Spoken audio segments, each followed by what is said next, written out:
Happy Monday, y'all. I hope your weekend was good. Ours was successful. Got a lot of seeds started. But in yesterday's video, I think I inserted a clip of the cabbage and the carrots, and I believe I had a few turnips in there. But I shared with y'all our carrot harvest. Okay? And I wasn't going to do a video. I was like, yes, I am, because I'm actually going to show you step by step, because a lot of you have asked about my electric pressure canner. So let's call it a tutorial to how electric pressure canners are used. Maybe many of you have some, but the ones that are interested in it, let's go ahead and do a step-by-step in using an electric pressure canner. And let's use our carrots that we grew in just those 2 buckets and see how many we yielded. I think we're going to do pretty good. I will be starting some more carrots, and I will be thinning because y'all know I didn't thin too well, so I just hate to pluck them. You know what I mean? So the first thing I'll tell you right now is I've got my jars ready. I've got my canning salt, my flats, my rings. My jars have been sterilized. Even though we're pressure canning, they say it's not recommended. But y'all know in this brain, I do sterilize everything. It's just for my comfort. Now I'm going to drop the camera and I'm going to show you what I did with the carrots using clean hands. And if you hear a noise, that is my hot water that's coming up to temp. So I'll show you the carrots, and then we're going to concentrate on pressure canning with an electric pressure canner. So easy. There is one little hiccup that they could work on the design, but it was not enough for me to say I don't like it. Actually, I'm in love with my electric pressure canner. I'm just saying, hands down, I'm in love with it. So let's look at my carrots. Look at this, guys. I don't think I'm going to get 8 pints, and that's what my pressure canner holds, is 8 pints. But we're going to see how many we can get. Right here where my finger is a notch. And that's where I have brought my water to. It's a very good indicator. It's actually clearer than, say, a Presto canner that sits on your stove. So I really like that they indented the mark. And I just brought the water up to this mark, and that's all I have done. But of course, I have my rack in here, and that is it. The first thing I'm going to do is plug it in. Okay, it's blinking pressure can, or I could be water bathing, but today we are pressure canning carrots. So I'm going to move to the next step. I do know that it's 25 minutes to pressure can carrots in a pint jar. If you were doing quarts, it'd be 30 minutes. So I've got my 25-minute timer set. I'm going to click next. Now it's going to ask me to insert my jars. Now I do have water in these clean jars about halfway up, and I did 8 of them, hoping we get 8, but that's how many the canner holds.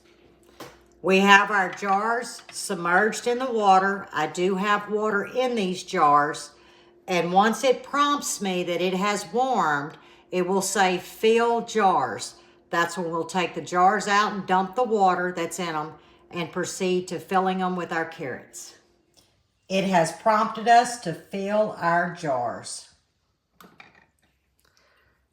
The jars are hot, but not too hot that you can't handle them. So all I'm going to do is empty each jar. Now, this is not required. It is a choice, but I will be adding a ½ teaspoon of canning salt to each jar. But like I said, it's not required.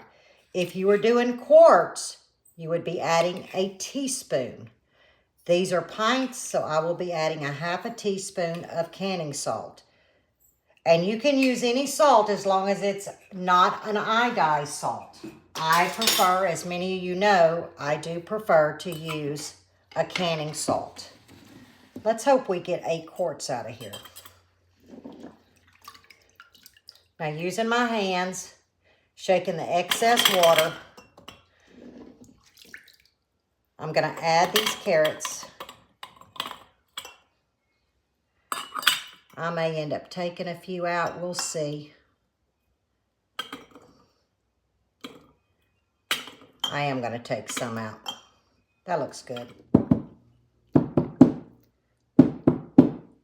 Can add a couple more here.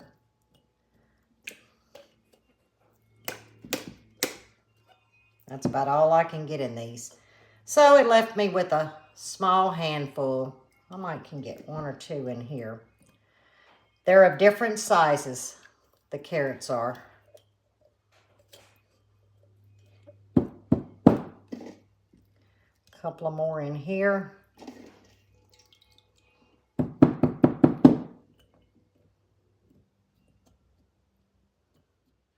This is what was left over. So I'm going to try and use each piece without overfilling. All right, I'm going to chunk these. Now let me tell y'all, it's still saying fill jars.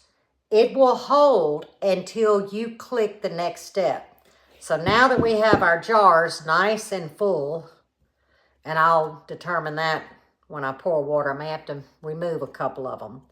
But my water is sitting over here and it is hot. It's not boiling, but it is hot. And now it's just filling these jars with some hot water. I call it hot, but guys, it's not scalding hot. Now we will be debubbling. So what I'm going to do is I'm just going to bring it up to 1 inch of headspace. I will debubble after I get them all done, because we may have to add more water or remove a couple of bites of carrots. And I found that using a chopstick has been the best debubbler. Okay, now I'll have to add a little bit more water, and I will remove a couple of carrots, because there we go. I like a solid inch of headspace. Perfect. Oh yeah, that's perfect. I am happy with that. Now I will clean the top of my jar.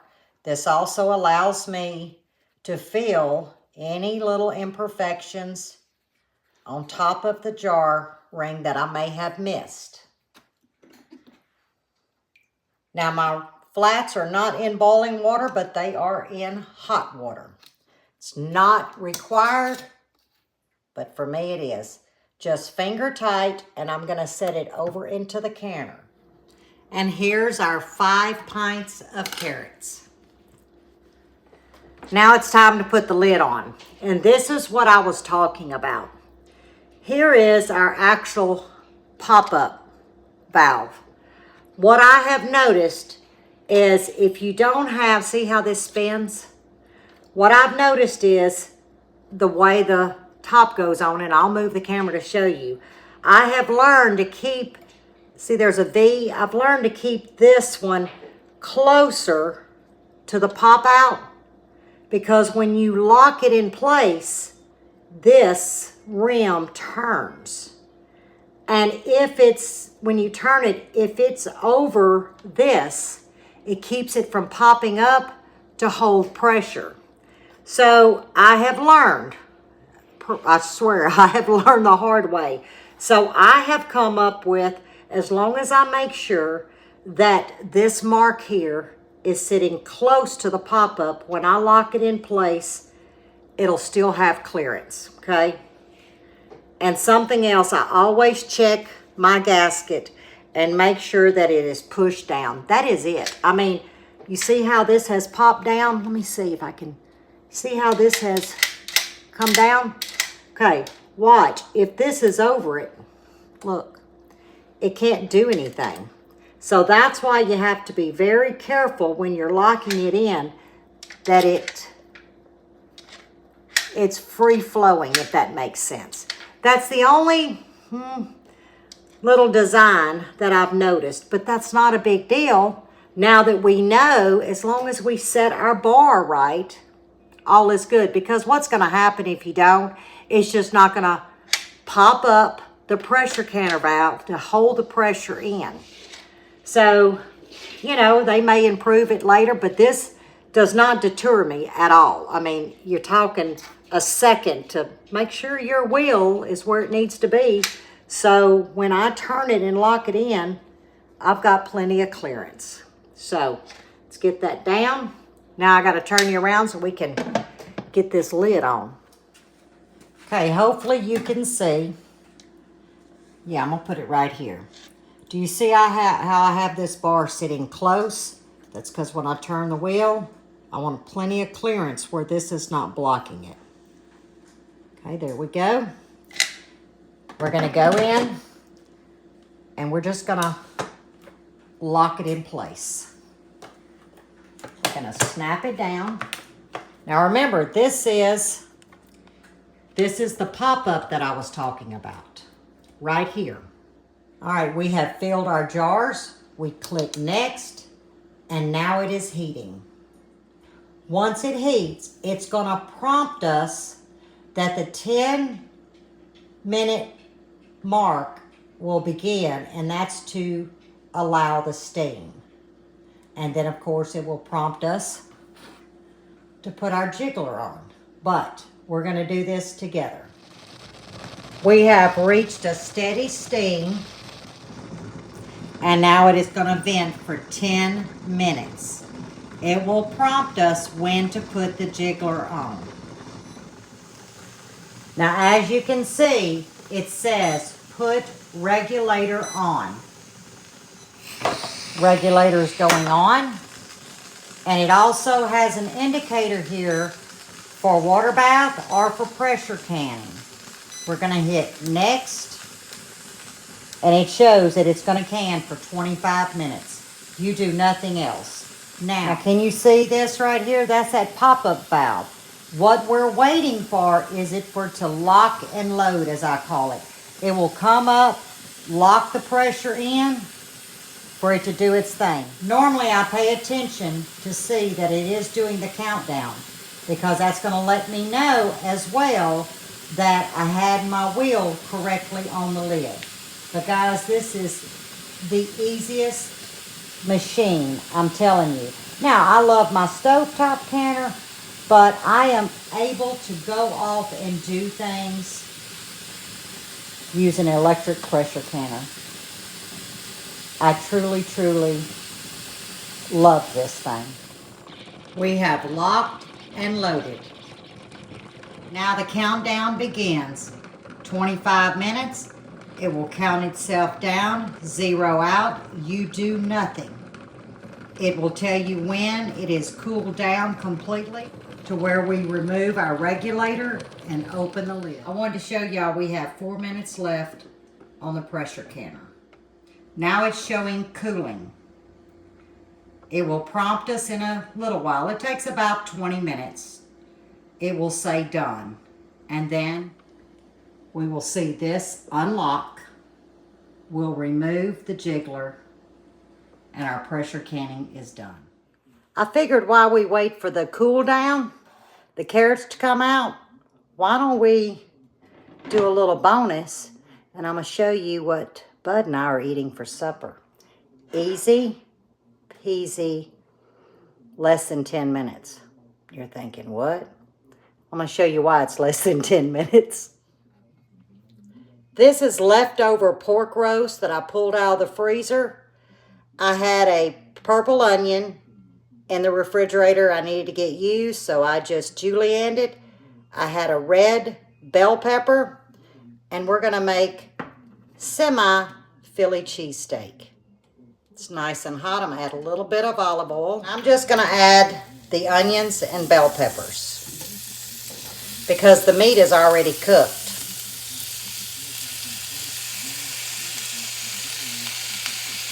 I'm trying to reserve that liquid because that's part of the au jus of the pork roast. Oh, I got a little, there we go. Perfect. And I'm just going to get these tender. That's all I'm going to do. Turn my heat down to about a number 6. I don't want it scorching hot. I will add a little bit of salt because I want to sweat these some. Meaning I want to pull out some moisture out of these vegetables, so I will add a little bit of salt. I love the smell of bell peppers and onions.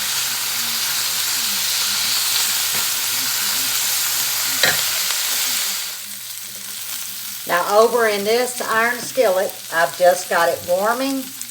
I took our sub rolls, put a little bit of mayo, and I'm just going to lay it down in here. I am on a low temp, and I'm just going to toast the inside. Now let's get back to our beautiful onions and bell peppers. Now you can use a sweet onion, a yellow sweet onion, but I needed to use these purple ones. I need a little bit more time on these bells because I really want them caramelized similar to the onions. Now we're going to add our pork roast. Get all of that juice in there. Oh, sorry guys. I'm steaming you up.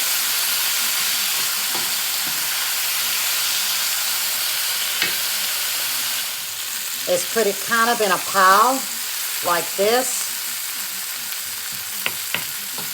Now this actually could make quite a few sandwiches. But now that I've got them in a pile, we'll get ready to lay our provolone cheese on top.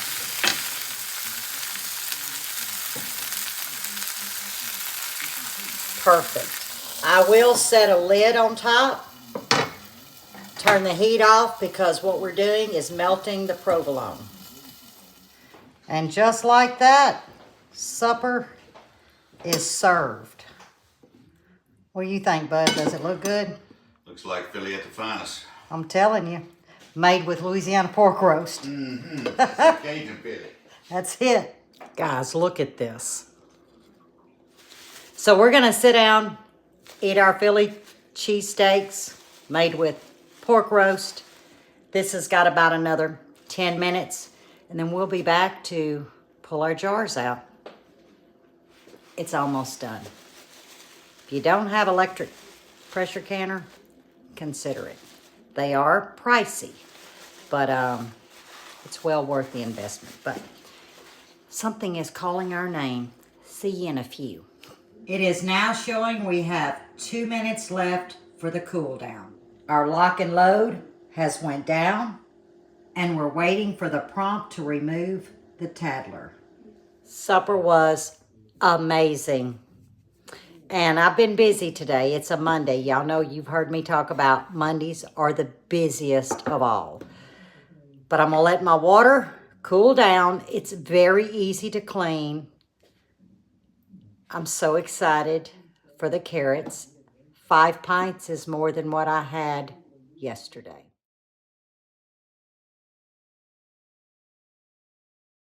So that's always a blessing. So I hope you enjoyed the video. It wasn't to try and sell you on a pressure canner, but many of you have asked so many questions about the pressure canner. What kind do I have? Is it a Instapot, I think is what they're called? Ding. No, it is not. This is an actual pressure canner that has been approved. It may say the word canner. It may mean in water bath.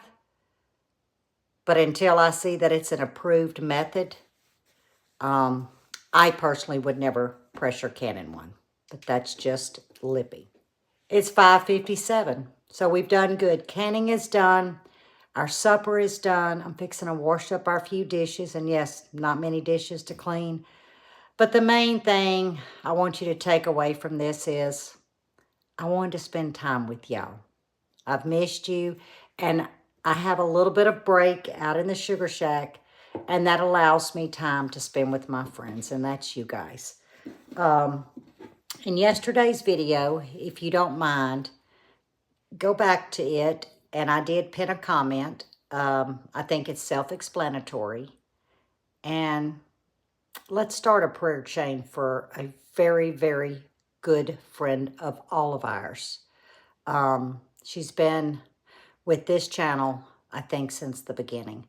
But I'm going to let her explain her story. So if you would, go to yesterday's video, look at the pinned comment. That's going to be the first comment you see. And let's show our friends some love and some prayers. So as always, stay safe, stay well, and God bless. And I'll see you on the next one.